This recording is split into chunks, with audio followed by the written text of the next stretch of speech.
Good evening, Boro fans. AJT here, back for episode 10 of the third half. I'm joined by my special guest, Foxy. Foxy, Yeah, good evening, Boro fans. How are we doing, Foxy? Feeling good? Great, yeah. Some of you may recognise him as he just did, obviously last Bournemouth, he did the interviews after the game on Boro Fan TV. If you don't know about Boro Fan TV already, I know you're on the page. We'll go subscribe to the YouTube channel and like the Facebook page whilst you're on it. Spread the word, people. But yeah, as long as you're feeling good, you ready for this? Yeah, spot on, let's do it. Let's do it, man. So we're going to get into some quick fire questions. There's 14 questions to go through, but don't worry, they are quick fire, so it won't be for 14 minutes. Hopefully not. So I'm going to start off with your favourite ever player, Foxy. Tell me your favourite ever player. Difficult. I'm getting on a bit now, so I'm nearly 40, so I might delve back into sort of Lenny Lawrence era for me. Okay. There's been quite a few. John Hendry was brilliant back in the day, helped us get promoted. Yeah. Obviously Janino, fans' favourite, can't get over that. But for me, probably, probably an unpopular opinion this, but Craig Ignat, rated, loved him. And for what he did also when he wasn't going to get a game anymore and he went to a tour on Scotland with Boro and he said, don't pay me, I'll prove that I'm worth the play. And he proved it, he was brilliant. And him and Nicky Barbie, the Midget Gems. Yeah. Great times, AJT. Well, like I say, Hignett saw some vital goals for us as well. He did. Chelsea first ever game at the Selnet. Yeah, he did. First ever Boro goal at the Selnet, you know, things like that. But yeah, great, very underrated. I'm going to ask me what's your favourite ever match? Oh, these are difficult. Maybe again, Wolves away under Lenny Lawrence when we finally got promoted. Paul Wilkinson winner. First ever game at the Selnet, as we mentioned there. Craig Ignat, Chelsea 2-0, awesome. Walking into Selnet that day and thinking, whoa, this is fantastic. You know, been a couple of great European games, as we know. Of course, yeah. You know, the League Cup at Wembley. Do you know, that's a difficult one for me to pin down. But I'd probably say the Wolves away when we went up with Lenny Lawrence and we had no right to go up at all that season, 93. I wasn't even born. Okay, that's made me feel a lot better about that whole scenario. I was actually born a year later from that game. All right, AJT, there's no need for that. Going to ask you a different one then. First ever goal, favourite ever goal, should I say? Do you know what? I remember Willie Falconer scoring an outside of his peg, outside sort of volley against Plymouth Argyle at Ayresome Park. We won 3-1. But I suppose maybe, that was a great finish, but Janino's diving header was a great goal, considering the size of him. His dive isn't really a very big one. One goal of the season that year against Leeds at home. Great goal. Wow. So maybe Janino diving header. Janino. Worst ever player, mate. I've got a few, but obviously it is your quick fire question. Yeah, tell me your worst ever player, mate. Right. How many can I list? Right. Phil Whelan was appalling. I think there's only one, mate. Only one. Right. Phil Whelan was appalling. Curtis Fleming. He had a good game. I don't know when it was. Curtis Fleming, Hamilton Rickard, Mikel Beck. I know people will say Alves, but I'm probably in the 1% camp that thought he was okay. No way. See, there you go. I knew that would cause controversy straight away. So I'm going to stay away from Alves, but probably somebody like Lee Dong-gook. To duck that, isn't it? It's a bullet. You're shotting a bullet there. Like I say, maybe Whelan, maybe Fleming, maybe there was like you say, Lee Dong-gook, Hamilton Rickard. We'll leave it at that. I think that's probably Curtis Fleming, although that's probably not the most popular. But for me, he would have been a great American footballer, which, you know, something after your own heart. Yeah, of course, man. Yeah, of course, 49ers, but save it for a different time, isn't it? Different time. Obviously, Boro have signed a lot of players over the years for obviously a lot of money. What do you think the best value for money signing was that ever came to the Boro? Nicky Barbie was a great signing, 5 million. For what he was as well at the time, that was awesome. But then I suppose you could say the same with Janino. Maybe even a Ravanelli. How much would they be worth now? But I suppose it's all in context because they were, when they were bought, they were major signings, good price at the time. But, it's a tricky one, that. John Hendry was a good buy, hell of a buy. Paul Wilkinson, Ian Bird. I know I'm going back quite a while, Boro fans, but, these were players that helped us get promoted. Maybe, get promoted under a Lenny Lawrence from a league that we had no right to get out of as a really small team. So, I mean, I have to go back to that era. But, it's been some great signings in sort of the last 5 years. 10 years, I'd say. Maybe not the last 5 years there, but sort of Steve McLaren era. Viduka was a great signing for what he was. So was Hasselbank. Have you got one? Have you got one that stands out? I'm not going to pick one because I think it's different eras at different times and different players have done different stuff for me. JT, you know. Okay, fair enough. Yeah. It's hard to pick one that's like, what's your favourite movie kind of thing. There's a lot of genres, isn't there? Well, as we were talking about away days and football games in general, obviously coming up to the age of 40. All right. Obviously been on many away days. What's your best one? What's your best away day? It's been some really good away days. Wembley's an away day, winning the cup. That was technically that was an away day. This is a tough one, this. Can we come back to that one? Do you want to, it is quick fire questions, but I can come back Well, I know, but it's hard to think of we've had some good wins at Sunderland. I remember a 3-2 up there with Emerson scoring. Obviously at Sunderland, it's always a good away day. Yeah. Especially if you beat them. I mean, like I say, when Emerson scored the winner up there and we beat them 3-2, I think it was. Yeah. That was a good away day. But you know what? Wolves away, I'm referring back to that one of my greatest moments because we went to Wolves and won 2-1 and we shouldn't have beaten them that day and we went up. But, I mean, thinking of Premiership, you know what? A funny thing, I went to the Emirates and watched Boro v Arsenal under Karanka and we drew 1-1. Yeah. And that was the second half was it was a really good performance. Traore kind of made his mark that day and everybody thought, whoa, who's this guy? And obviously it is what it is kind of thing as it's panned out where we are now with Traore. But that second half at the Emirates was fantastic. Yeah. We really give him a game. I thought, we've got a really good season ahead of us here, but how wrong can you be? But never mind. Yeah, I mean, going back to the away days, have you ever had a good away day pie? No. Never had a good one? No, never. You don't have a favourite? Leicester away, maybe, Filbert Street, years ago. Okay. Years ago. Never got the chance when I was about 12, 13, but I think it was only good because we were hungry. You remember it from all them years ago? Yeah, I think it was only good because I was hungry. My mum wouldn't let us eat in the car, so maybe that was the only reason it was good, but yeah. Best away day pint? Have you ever had a good away pint? Obviously, value for money is that. Well, I mean, if you go to London, you've got to pay. Old Trafford, decent pint at Old Trafford. I said Old Trafford. Yeah. Favourite ever Boro kit? Oh, I like the Evening Gazette white kit. Yeah. ICI white kit as well. I'm the blue one. Not so many in modern times. I like the 888 kit. Yeah. Do you have a favourite stadium you ever visited?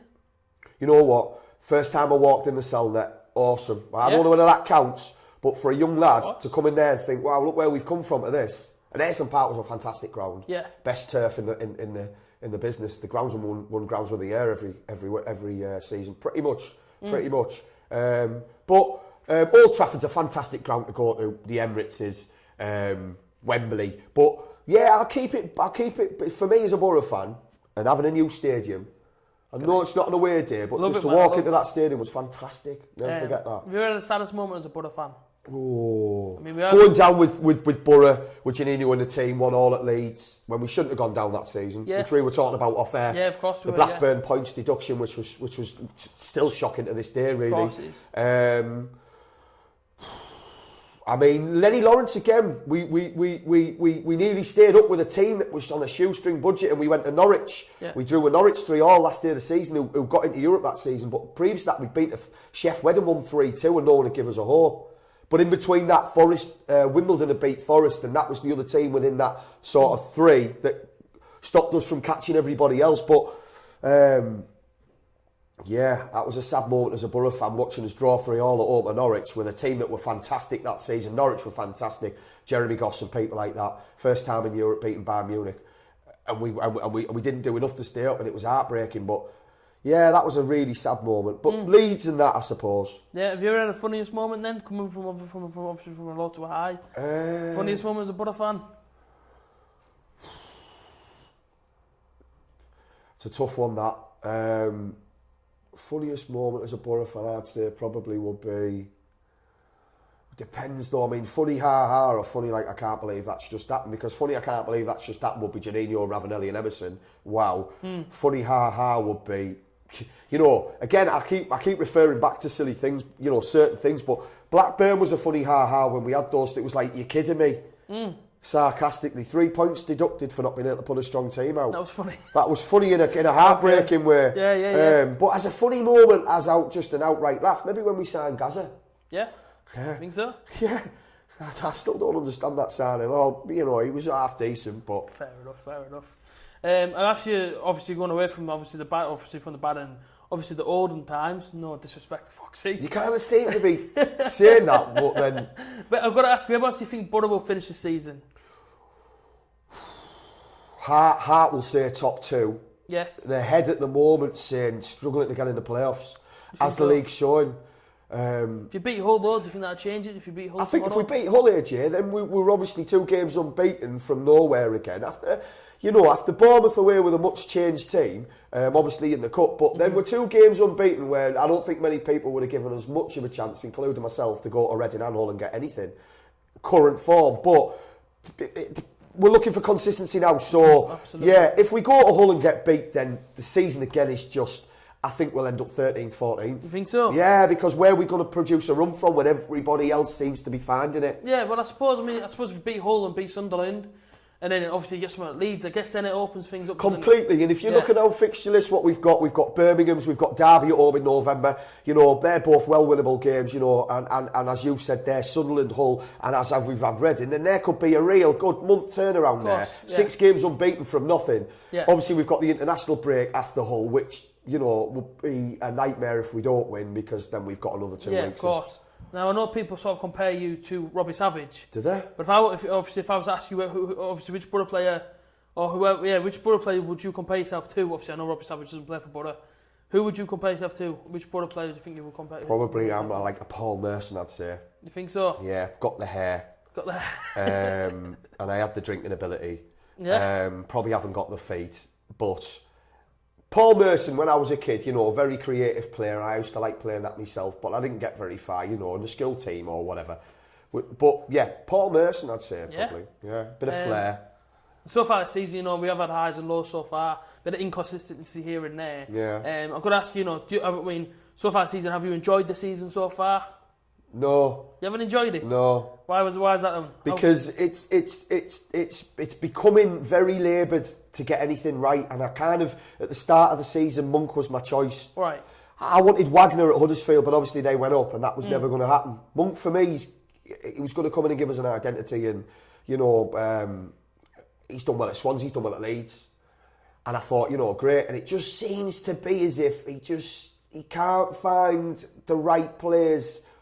He can't find a consistent team, and it's starting to become a chore for us now watching, because we just don't know, is he going to stick with that team, i.e. Reading from Saturday, will he play that on tomorrow? Hopefully he plays tomorrow. You know, hopefully, but I don't think we've got out of second gear, so from that sense I can enjoy it thinking there's more to come. Yeah. And it wouldn't surprise me if Boro went on a 15-game unbeaten run, because we're well and truly capable of that. But it hasn't been a season where I've enjoyed it, because every time I've looked at the team sheet, I've thought, well, why are you changing it again? Or, you know, we seem to be making it very hard for ourselves. We don't, as much as I hate to say this, we've kind of gone from the predecessor, whose name I won't mention, with having an identity of being a total team behind the ball. Not that that's, you know, what we want completely, to a team that's kind of not sure what it's doing. You're right. Okay, fair enough. You know, for me personally, I feel like that team that played on Saturday should be the team we stick with throughout the season. Now, I know there's many tough games and players may need to come in and out, but I wouldn't change the team completely each game. You know, I'd stick with that team there or there. Yeah. As I feel like on Saturday wasn't the greatest game of football I've ever watched in my life, but the team got the job done. Yeah. And they looked a unit. And when they come out afterwards and met the fans, they all look dead happy. They're all dead chuffed. For me, I would stick with that team 100%. Obviously there is a tough game coming along, and you do need sort of your experienced players, if you like, to obviously step up in this level. Yeah. And I feel like that is a team to take us up. Whether or not we need to change it, if we do go up, well, we strengthen it. We talked about this at midweek, didn't we? And we were saying that the last thing we want him to do is try and put a team together now with a few partnerships against Bournemouth, to then bring that into Reading, then into Hull. And he maybe kind of didn't, but you know, because he's played Ayala with Fry, but we've said this. If we can keep partnerships together and we're consistent, that's the only way we're going to start to find our identity, I think, and get up that league. Yeah. The league with 9 points off the top, it's nothing. 10 points off the top, it's nothing. We all know that, but we need to get it right now. So Absolutely. then, yeah. Like I say, Boro have started a shape that has worked for us better this season, which is the 4-4-1-1. Obviously, your 1-11 will obviously be on screen now. Obviously, looking at your team, you've kind of gone for a 4-4-1-1. It's a 4-4-2 really, but I see where you're going with that. I mean, Braithwaite for me playing in that role is we're struggling for number 10s, aren't we? And I think that the way that we're set up, we're not creative enough in the middle. We've seen that a lot this season. Downing's not the man for me, but you don't think so? I would play with wingers, and I would play with Traore and Tavernier or Braithwaite out on one wing. I'm going to get Steads back because we've got pace, and we know they can both skin people. We've got it with the fullbacks too. Traore can skin a man on the wing. We've seen it ourselves plenty of time, and he can cross the ball. I've seen it. Well, I've got to ask you, why is no Clayton in your team? Why did Ledbetter and Howson sort of get a shout before him? When I picked that team there, AJ, it was really in mind with the whole game coming up. Right. And I kind of thought that I've kind of kept the two that we played against Reading. Okay. Because as we've talked about partnerships, Howson had a decent game. You know, what we're looking for is leaders in that team. Absolutely. There's two leaders in the middle of your park, both captains. Howson's been captain at Norwich and Leeds. You know, Ledbetter's captain now. And for me, if we can't be creative in the middle, at least we can be ball winners and own the middle and play out wide. But I like those two. Clayton and Forshaw both again could come in and do a job in there, and that's the one thing that we've got in the centre of the park. Absolutely. We've got a lot of grafters. We've got a lot of people that want to do the dirty work. But so that in itself should never be a problem, changing those around. But it's finding that creative sense as well in it. Yeah. Maybe Braithwaite dropping off a Sombalonga like that can give you that option. Yeah, well, I've got to ask as well. Obviously, Tavernier comes in, and he's only played one league game for the club. Why no Johnson or Downing in there for you? Well, Downing, for me, Downing is finished for me as a winger. You think so? Completely. I thought he had a great game on. Saturday. He played in the middle, or didn't he? No, he played that way. He played on the right wing. I thought he had a great game. Within 3 years, nearly, for the money that we spent, I've seen. I've not seen enough to be confident enough to want to put my eggs in his basket. So if he's playing now and he's putting in performance, he should be coming off the bench to do that. Right. Because if he's got a performance in him now, he has to earn it back for me. Tavernier, for me, had a great game against Bournemouth, we both know. Okay. He hooked the touchline a bit and he can beat him in. And I just think that why not give him a go? You know, he's a young guy, why not? Like you said, there's other players in there that could maybe go in that role, but I want to see someone now where we can who's got a bit of something, optimism, young, who we can make a few mistakes, but it's not going to ruin him. Downing, I think, is well and truly past that point now. So? Yeah, I think when he came from West Ham, he was an England international. Yeah. You know, and there was so much, he should have been the best player in the Championship that season. Do you think that if he was still a Premier League team and he's putting a performance in like he did on Saturday, do you feel like he would be back in the England team? No way. Or do you feel like you feel like he's fully done? I don't think that guy now, he's put on weight as well. Right. And I just genuinely think he's gone downhill rather than... I think so? Yeah, I think... The worst thing for me now is that the minute that he does produce a decent performance, everybody jumps on it as if it's the best thing we've ever seen. And that's the problem. It's been highlighted because he's never doing anything. Right. So for me, squad player brilliant, and he should want to buy into that local lad, and he should want to be behind that. And when he comes on, he should want to be doing stuff. But I think I will give that kid a shout now. Yeah, unless we can go out in the window, which I don't think we can, and buy a top class number 10. You don't think so? And which can change it around again. I do feel like Braithwaite is adapting that sort of number 10 role though for me. Yeah. I feel like on Saturday he played brilliantly. 2 goals in 4 games now as well. He's come out really sharp. Do not feel like he's sort of like a new Gaston Ramirez sort of type? I mean, again, we're labelling big names at people. He could be.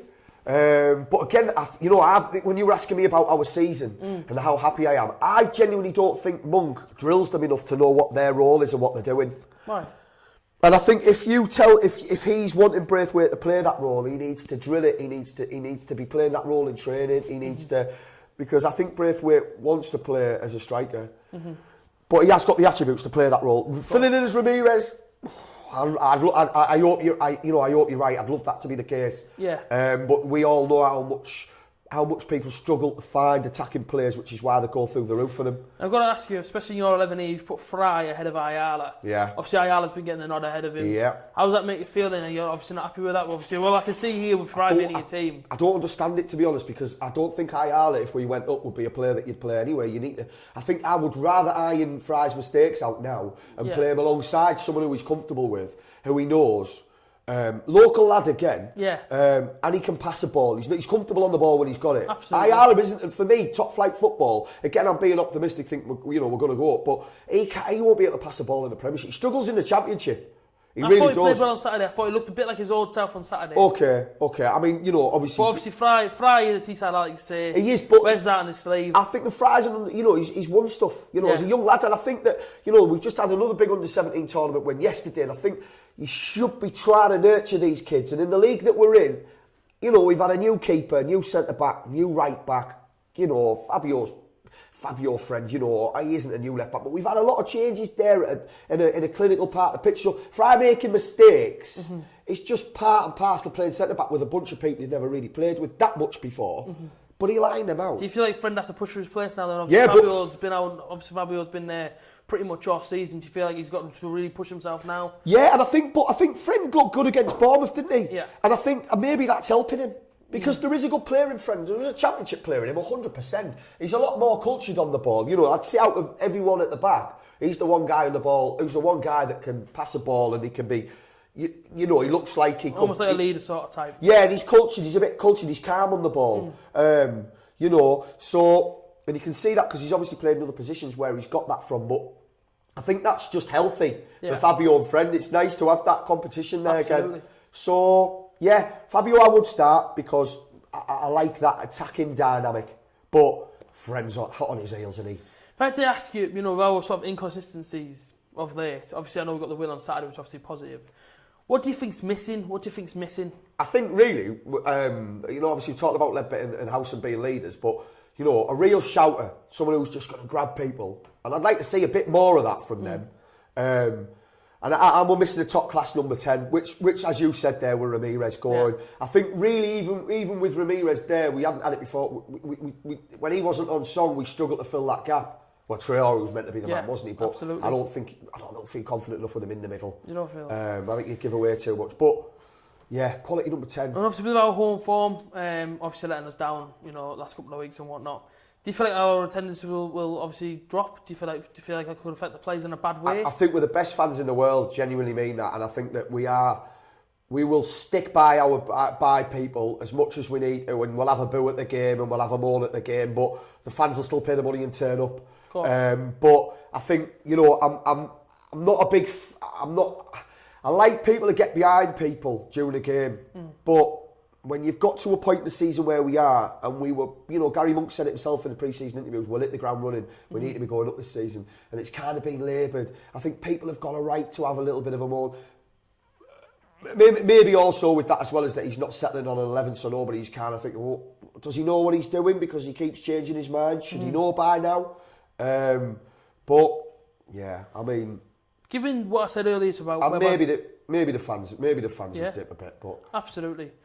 Well, going back to what I said about obviously the start of the season about teams whereabouts between Boro finish. If Boro don't win the league, who do you Boro won't win the league. Who do you honestly see them winning the league? Well, I would have thought Aston Villa at the start of the season, but looking at it now, there's a lot of teams up there that can do stuff. And Sheffield United have come from nowhere, really. They've just quietly got on with the business. Promotion team last year.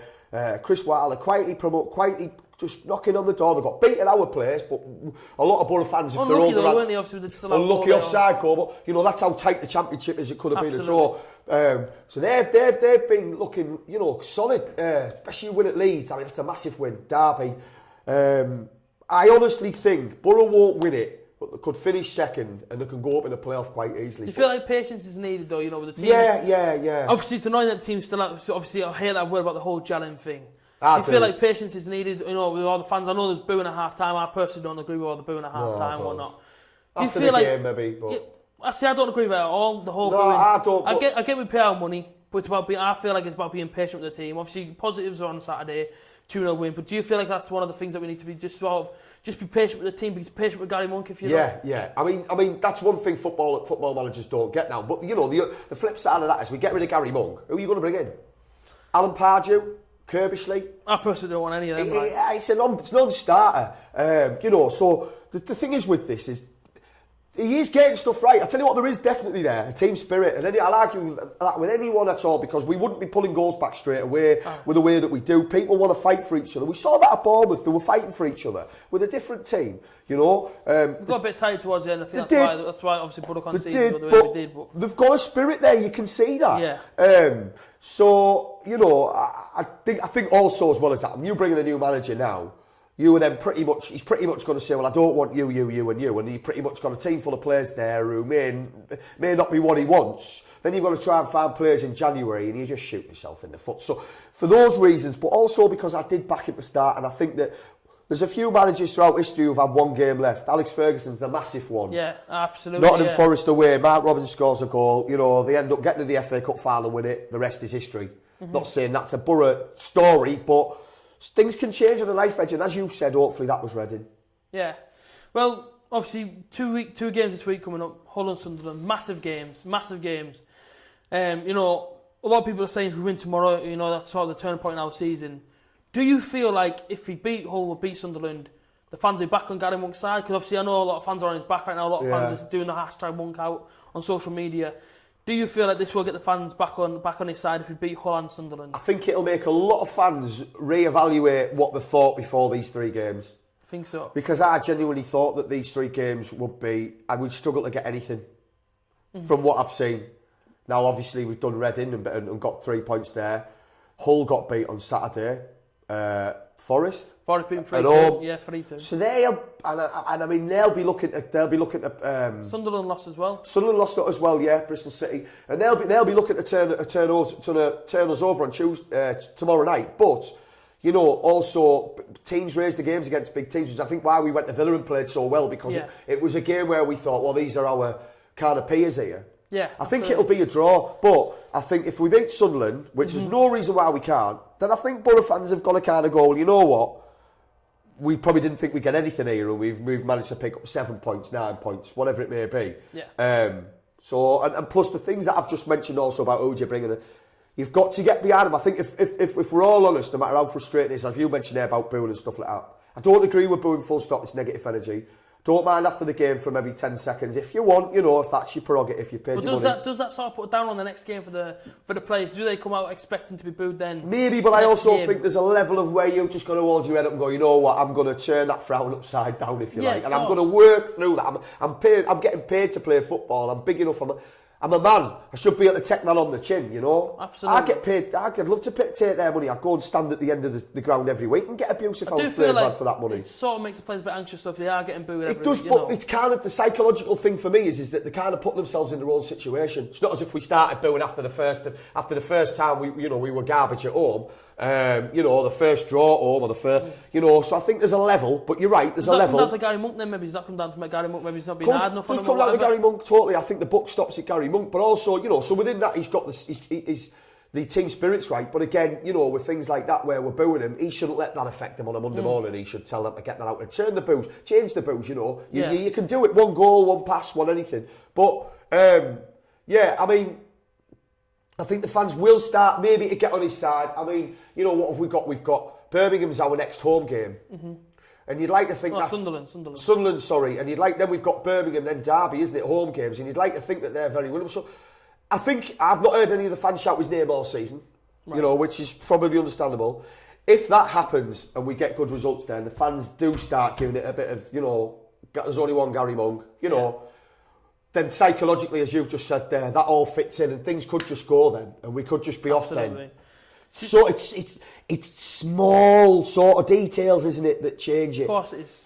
Just to sort of finish off, obviously before we say good night sort of thing, I've got to ask you, who has impressed you so far this season, players-wise, or Randolph. And who so much hasn't impressed you? Randolph's impressed me, and also... Sombalonga, obviously. Yeah. I think everyone would say that. Yeah, I mean, he's getting his goals in. Yeah, he's doing what he needs to do.